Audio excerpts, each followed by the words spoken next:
आणि आता बातमी उजनी धरणातनं, कारण उजनी धरणात काल झालेल्या बोट अपघातात अजूनही शोधकार्य सुरू आहे।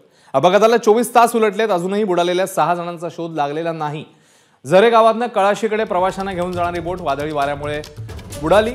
एनडीआरएफ मार्फत शोधकार्य सुरू आहे। बुडालेल्यांचा शोध न लागल्यानं स्थानिकांचा संयम आता सुटू लागलाय।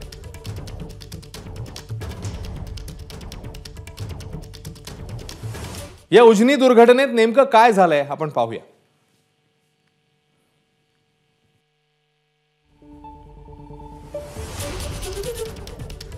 झरे गावातले गोकुळ जाधव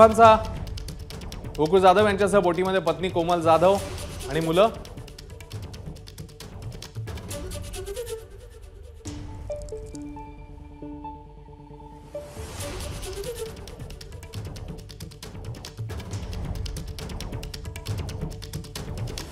बोट धरणाच्या मध्यभागी आल्यानंतर वादळी वारा आणि बोटीमध्ये पाणी शिरलं। बोटीत पाणी शिरल्यानं 2 चिमुकले सोडून सर्वजण बोटीतून पाण्यामध्ये गेलेले पाहायला मिळाले। बोट सावरण्याचा सर्वांनी मग प्रयत्न केला। 10 ते 15 मिनिटे हा जीवन मरणाचा संघर्ष सुरू होता। जोराच्या वादळामुळे त्यात अपयश आलं आणि बोट भीमा नदी पात्रामध्ये बुडाली। पोलीस उपनिरीक्षक डोंगरे यांनी पोहत काठ गाठला आणि जीव वाचवला आणि इतर 6 व्यक्तींचा कालपासून शोध सुरू आहे। तर उजनी दुर्घटनेत बुडालेल्यांची नेमकी नावं काय आहेत तीही जाणून घेऊया। गोकुळ दत्तात्रय जाधव वय 30 हे झरे इथले रहिवासी आहेत। कोमल गोकुळ जाधव 25 वर्षीय झरेच्याच रहिवासी। तर शुभम गोकुळ जाधव 1.5 वर्षाचा, हे सगळे झरे इथले रहिवासी आहेत ज्यांची नावं समोर आली आहेत। माही गोकुळ जाधव 3 वर्षाची। अनुराग अवघडे वय वर्ष 35 कुगावचे रहिवासी आहेत। गौरव धनंजय डोंगरे कुगावचे रहिवासी वय वर्ष 16। दरम्यान उजनी धरणातली ही दुर्घटना अवैध जलवाहतुकीमुळे झाल्याचं उघड झालंय। अपघाताला अशी राजरोज सुरू असलेली जलवाहतूक वारंवार कारणीभूत ठरते। करमाळा तालुक्यातून इंदापूरला जाण्यासाठी बेकायदा जलवाहतूक केली जाते। याआधी देखील अशा दुर्घटना इकडे घडल्या आहेत। करमाळ्यातनं इंदापूरला जाण्यासाठी रस्ते मार्गे जवळपास 100 किलोमीटरचा वळसा हा घालावा लागतो।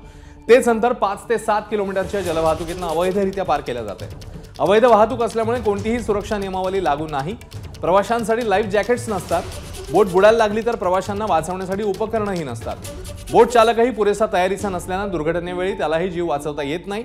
कालच्या दुर्घटनेत धरणात बुडालेले सर्व 6 जण करमाळा तालुक्यातील कुगाव आणि झरे गावातले आहेत। हे 6 जण अजूनही सापडलेले नाहीत, त्यांचा शोध सुरू आहे।